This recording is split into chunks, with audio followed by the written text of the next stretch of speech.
Here's a sheet of 5 practice compounds, things that you can make from epoxides, and I'll walk you through a couple of them and then turn you loose on the other 3. So remember what we're looking for when we're making something from an epoxide. We are looking for what we have originally, an alcohol, and then on a beta carbon to that alcohol we have something else that is attached.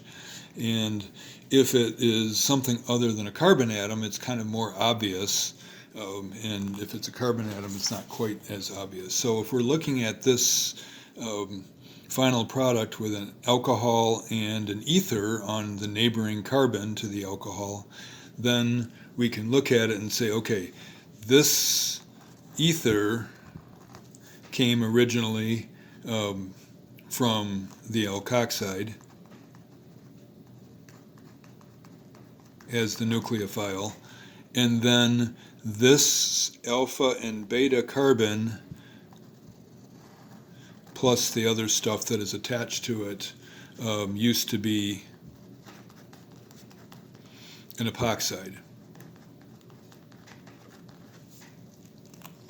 So this nucleophile came in, attacked this carbon of the epoxide, popped open, broke this dotted line bond, and dumped the electrons onto oxygen, and then it got protonated. So we can then, this is a 1, 2, 3, 4 carbon chain originally, and between the first 2 carbons there used to be an epoxide. Then our nucleophile is an ethoxy group, sodium ethoxide, potassium ethoxide, whatever, good nucleophile there. And usually what you see is if there's an alkoxide, then the conjugate acid of it is actually the solvent that is used, and so this is dissolved in ethanol. So this is the nucleophile, and if it is going to do what we want it to do, then it's going to attack the least branched end. And so we have 2 carbons on the epoxide. It's not symmetrical, and this is a primary end and this is a secondary end. So this carbon has 1 other carbon attached to it and 2 hydrogens, right?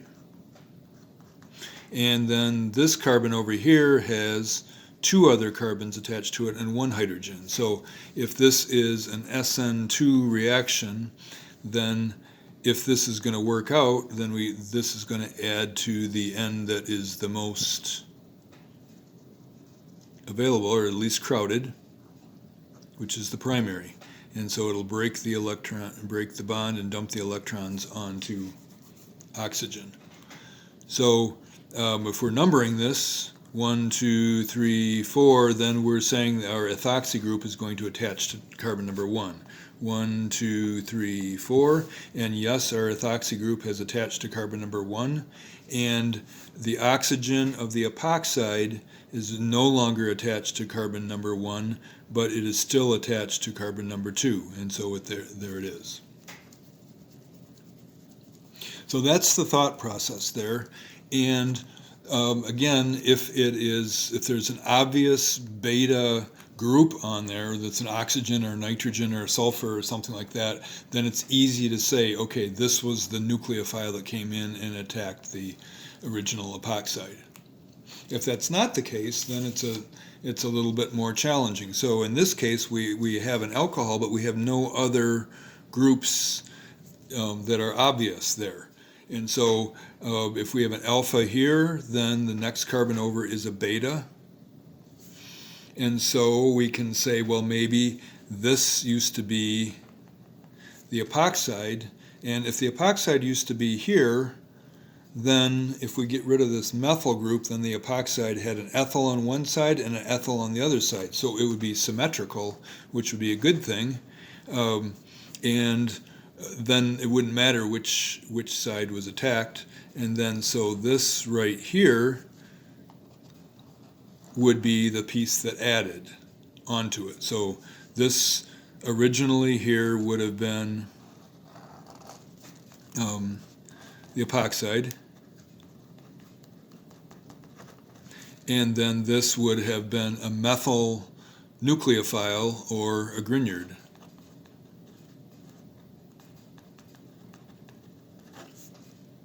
Okay, and then we can number it. 1, 2, 3, 4, 5, 6. So originally we had a 6-carbon chain, 1, 2, 3, 4, 5, 6.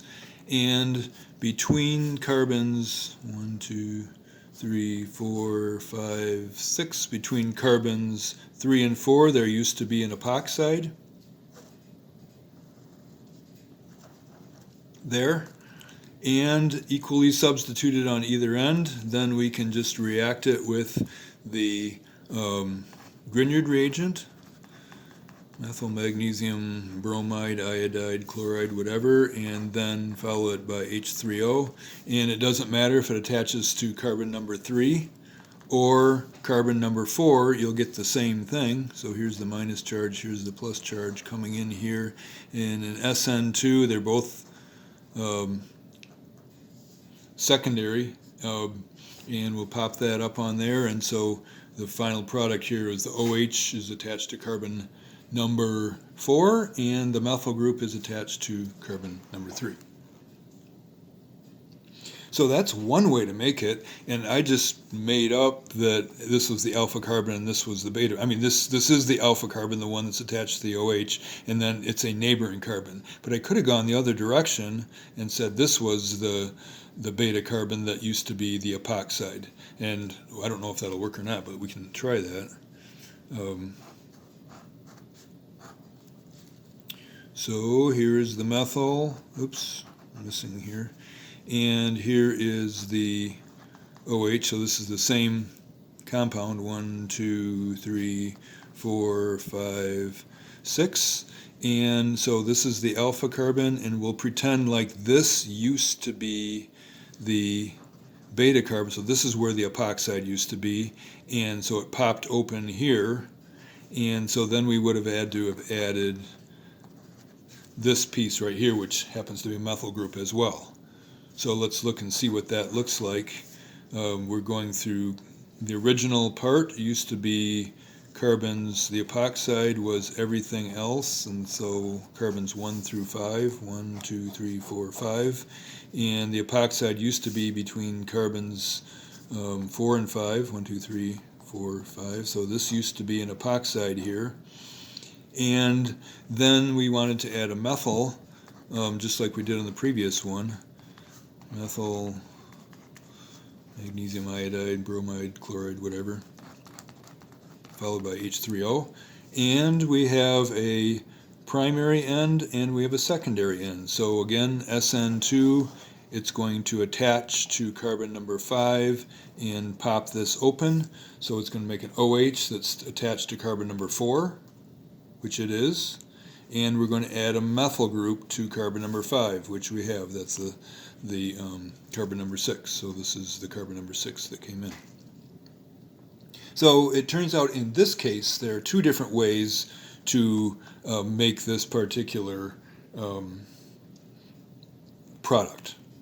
And if you have an OH group in a product, then you could go one way or the other. And up here on the original one, I didn't choose this as the beta with a Grignard coming in here because this was an obvious different kind of atom with the stuff attached to it as the nucleophile. So let's have you on your own then work through the next three, and I'll post a key. I mean, here again, here's our OH, and this one's kind of obvious. Got a sulfur there, so that's the epoxide used to be here.